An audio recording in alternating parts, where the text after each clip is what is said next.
तो चलिए दोस्तों, विदाउट वेस्टिंग टाइम वीडियो को शुरू करते हैं डाउ जोन्स के फ्यूचर्स के साथ में। तो डाउ जोन्स के फ्यूचर्स के साथ में वीडियो को क्यों शुरू करें उसको भी आगे चल के हम डिटेल में देखने वाले हैं। सबसे पहले आप इसकी कंडीशन देखिए। कंडीशन काफ़ी वीक है, काफ़ी खराब है, काफ़ी निराशाजनक है। डाउ जोन्स में गिरावट के प्रतिशत को नोट करें तो 1.55% की मंदी आप डाउ जोन्स के फ्यूचर्स में देख सकते हैं। यानी अभी कुछ समय बाद में हमको यूएस के बाजार में जुबा केसरी वाला माहौल देखने को मिलेगा। और इसी के साथ में निफ्टी के फ्यूचर्स ने भी डाउ जोन्स को कह दिया है कि केसरिया तेरा इश्क पिया, हम भी तुम्हारे साथ में मरेंगे क्योंकि हमने भी तुम्हारे साथ में जिया। तो आप देख सकते हैं निफ्टी का फ्यूचर अभी के समय गिरावट के साथ में परफॉर्म करा है। और गिरावट के फ्लो को देखें तो एक न्यूज़ अनाउंस होती है जिसके बाद में एक सॉलिड गिरावट हमको डाउ फ्यूचर्स में भी देखने को मिलती है, साथ में निफ्टी में भी दिखाई देती है। तो जिन्होंने भी अपने कैश को अपने हैंड में रखा हुआ है वो सभी खुश होने वाले हैं क्योंकि जुबा केसरी वाले माहौल अभी बाजार में दिखाई दे सकते हैं। अब देखिए, यूएस का सीपीआई इन्फ्लेशन डेटा आउट हो चुका है। डेटा काफ़ी वीक है, काफ़ी ख़राब है, काफ़ी निराशाजनक है। और कल का वीडियो अगर आपने देखा होगा, ठीक से सुना होगा, तो मैंने आपको कहा था कि एक्सपेक्टेशन बहुत ज़्यादा इन्होंने कर ली है। मुझे लग रहा है कि ऐसा होना बहुत डिफिकल्ट है क्योंकि बहुत अच्छी एक्सपेक्टेशन की थी। इंडिया का इन्फ्लेशन तो बड़ा है और वहाँ का इन्फ्लेशन कैसे गिरेगा पेपर्स में, तो इसी की वजह से मुझे लग रहा था कि एक्सपेक्टेशन बहुत ही ज़्यादा है। और अभी आप देखोगे तो एक्सपेक्टेशन से बहुत ही ख़राब नंबर्स डिक्लेयर किए हैं।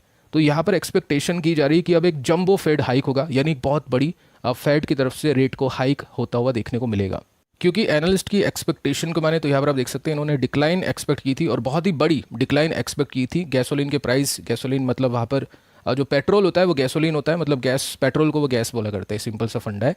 तो उनके जो प्राइजेस है वो गिरने की एक्सपेक्टेशन थी समर की पीक होने की वजह से, गर्मियों की वजह से। बट हुआ बिल्कुल उल्टा, लेने के देने पड़ गए। यहाँ पर आप देख सकते हैं ट्वाइस, मतलब जितनी एक्सपेक्टेशन इन्होंने की थी उससे भी ज़्यादा ट्वाइस बढ़ चुका है इन्फ्लेशन। तो ये एक बहुत ही ख़राब सा डेटा दिखाई दे रहा है। और आपको डिस्कस करके मैंने बताया था कि पिछले कुछ दिनों में डाउ जोन्स में तेज़ी देखने को मिली थी, च्यवनप्राश वाला माहौल देखने को मिला था। और उसके पीछे का रीज़न था एक्सपेक्टेशन इनको ऐसा हो रही थी कि इन्फ्लेशन बहुत कम हो जाएगा जिसकी वजह से बाजार ऊपर जा रहा था। बट अभी इन्फ्लेशन की माने तो इन्फ्लेशन काफ़ी तेज़ी से वहाँ पर बढ़ता हुआ देखने को मिलेगा, या फिर हम बात करें तो एक तरह से इन्फ्लेशन एक्सपेक्टेशन से बहुत ही ख़राब देखने को मिलता है।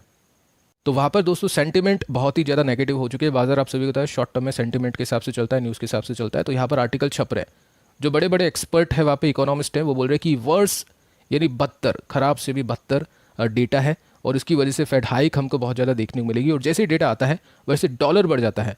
अब डॉलर क्या करेगा, डॉलर बाजार को गिराएगा। डॉलर और बाजार में 36 का आंकड़ा होता है, डॉलर बढ़ेगा तो बाजार गिरेगा और डॉलर बढ़ेगा तो फिर हमारे बाजार भी गिर सकते हैं।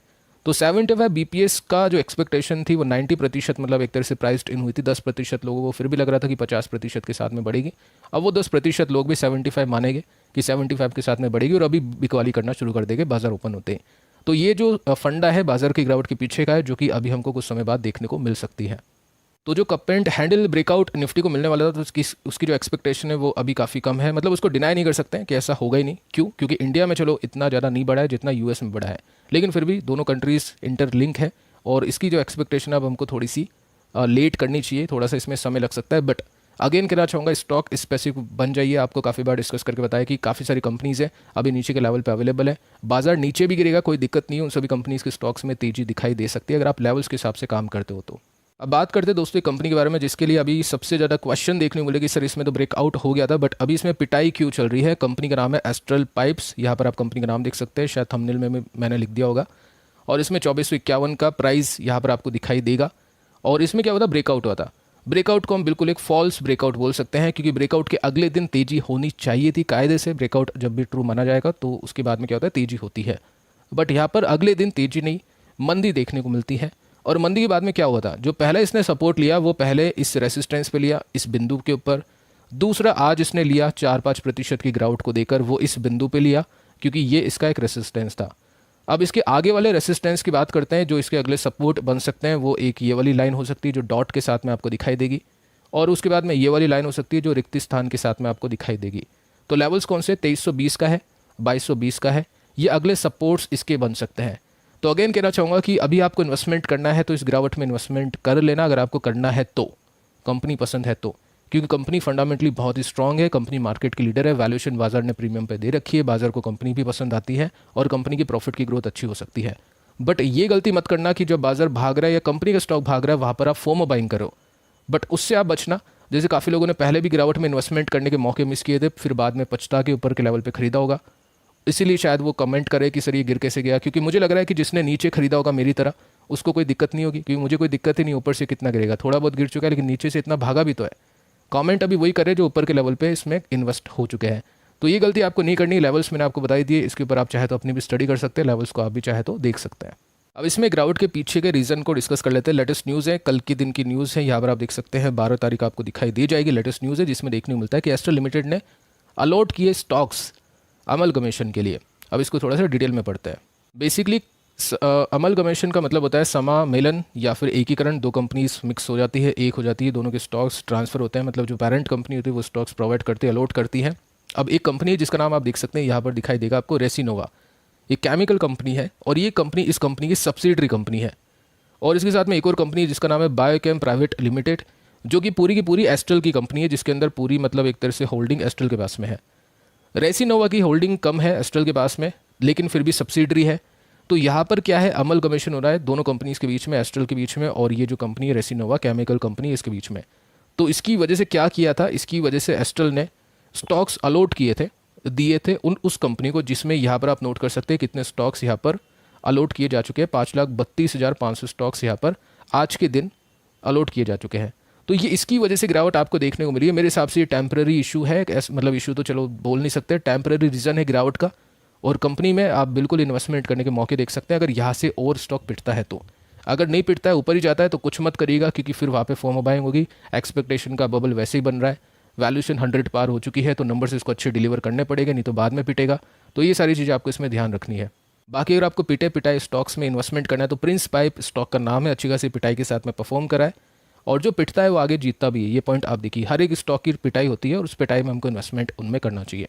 606 की क्लोजिंग है। अब डिटेल में डिस्कस करते हैं कि दोनों में से कौन सी कंपनी खरीदे, या दोनों को भी खरीदे तो कैसे खरीदे। और ये पहले भी डिस्कस कर रखा है, लेकिन चलो किसी ने मान लो वीडियो नहीं देखा है तो दोबारा हम इसको डिस्कस कर लेते हैं। सबसे पहले इसकी क्लोजिंग है 606 रुपये के आसपास की। अब ये लेवल कहाँ से बना, ये लेवल यहाँ से बना, क्योंकि ये लेवल इसका एक सपोर्ट था, जो कि अब इसका रेसिस्टेंस बन चुका है।